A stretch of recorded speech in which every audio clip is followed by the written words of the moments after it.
Hey, nerdy sports fan here. We're talking wild card weekend, and man, am I excited for this one. My hometown Buffalo Bills going to Houston to play against the Texans. Now, very interesting matchup, and honestly, the one I wanted my team to get. The Texans are streaky. They are in the same month of the season capable of trouncing the Patriots and getting trounced by the Broncos.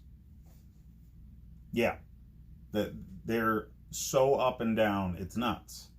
They're more consistent this year than they've been in years past. I chalk that up to coaching having a bit more experience, Deshaun Watson having a bit more experience. J.J. Watt injury definitely hurt them, and he's coming back for this game. What amount of J.J. Watt are you getting, though? Okay? A torn pectoral is an extremely, extremely serious injury.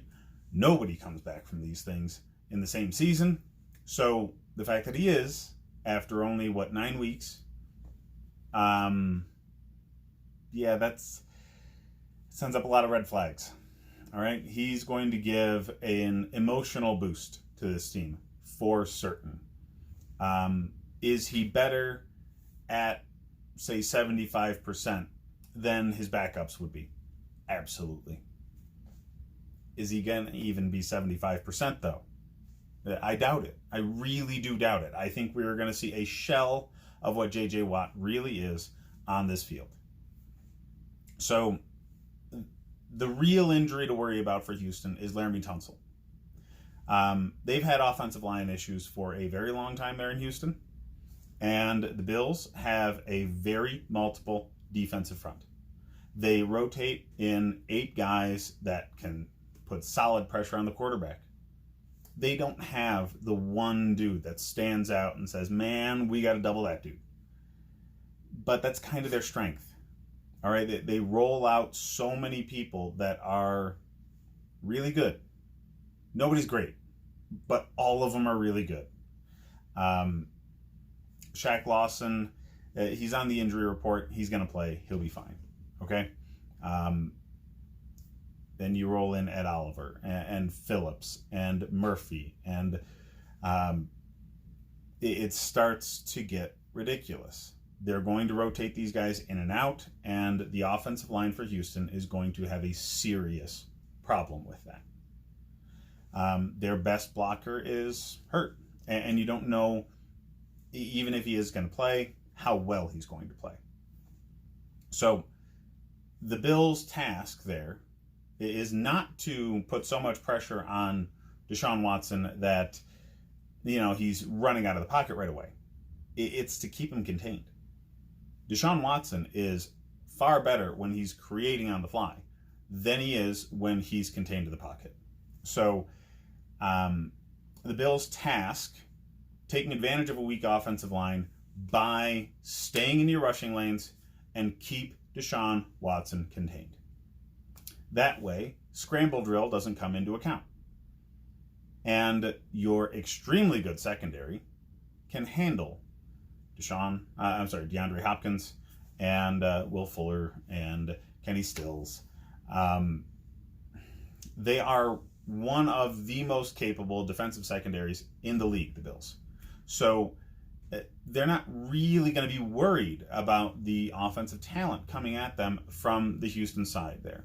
So it then becomes, all right, so the strength of Houston is the offense. The strength of the Bills is the defense. Personally, I think this matchup with this setup is advantage Bills in this area. The Bills' defense is far superior to the Texans' offense.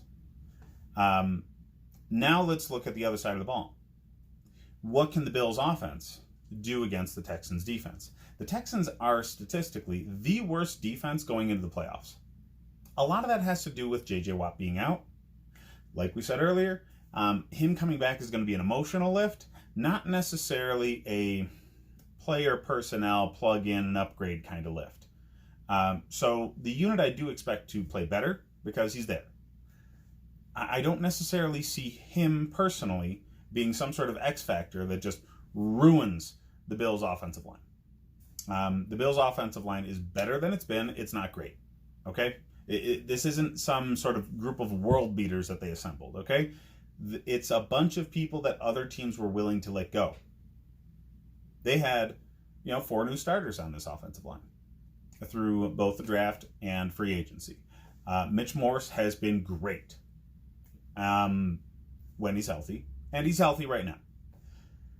Feliciano's been an upgrade, but meh. He's not held down a spot. They had Spain there for a bit. And they've rotated in Nsekhe and Ford throughout the season at right tackle. Nseki's now hurt. Ford is a far better run blocker than he is a pass blocker. So that could be an area that Whitney Mercilus can take advantage of. On the right side of the Bills' offensive line, Ford isn't the pass protector that Nsekhe is.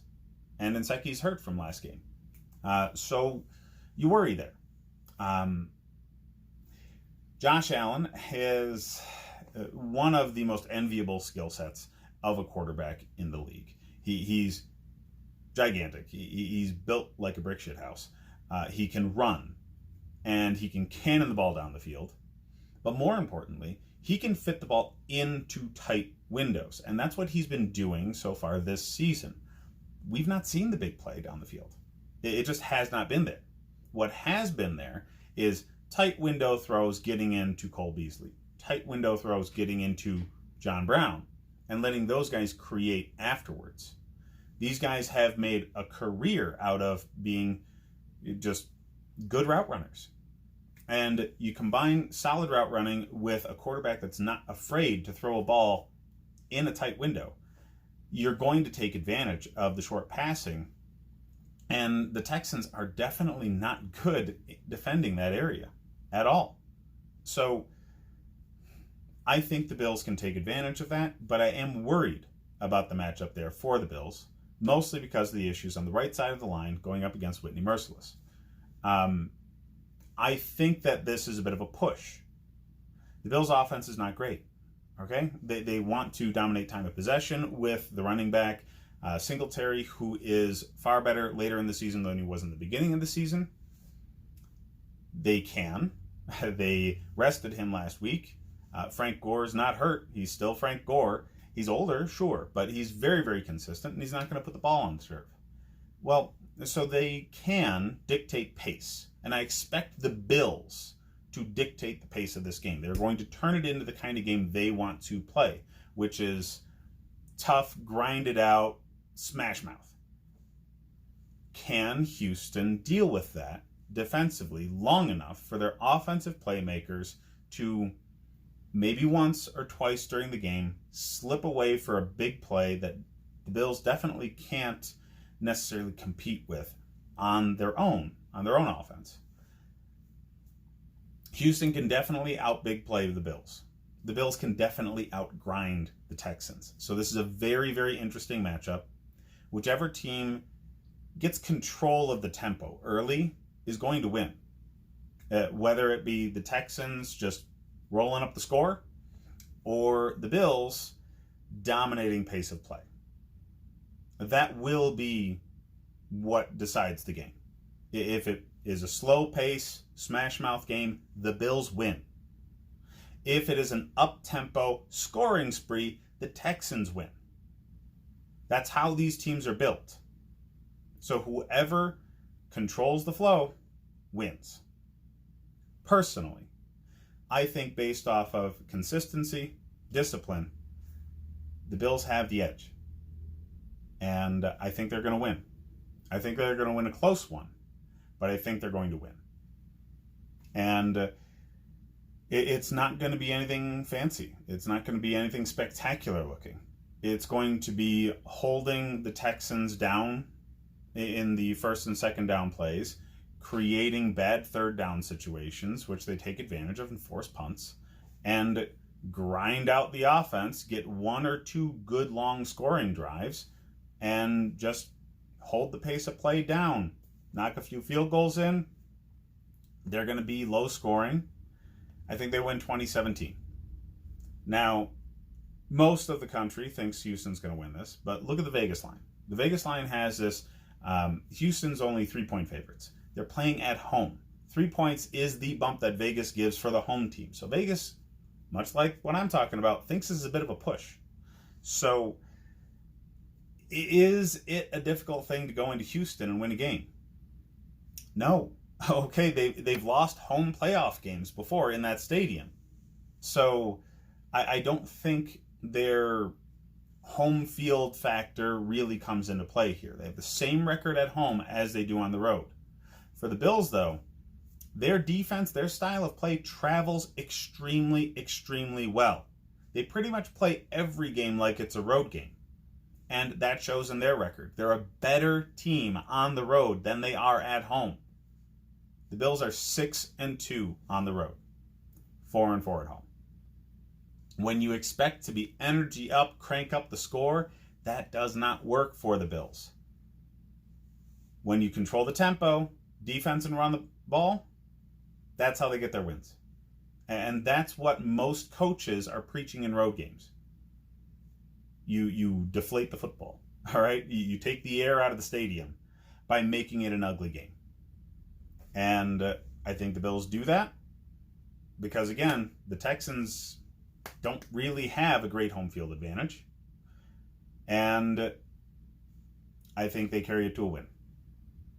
So I think this might be the game that people start to question Bill O'Brien. I think the staff is well built for Houston. I really do. I think they have good offensive personnel outside of the line. They tried to fix that with Laramie Tunsil. He got hurt. And I think they have good defensive personnel. J.J. Watt got injured. Okay? I think personnel-wise, they're good.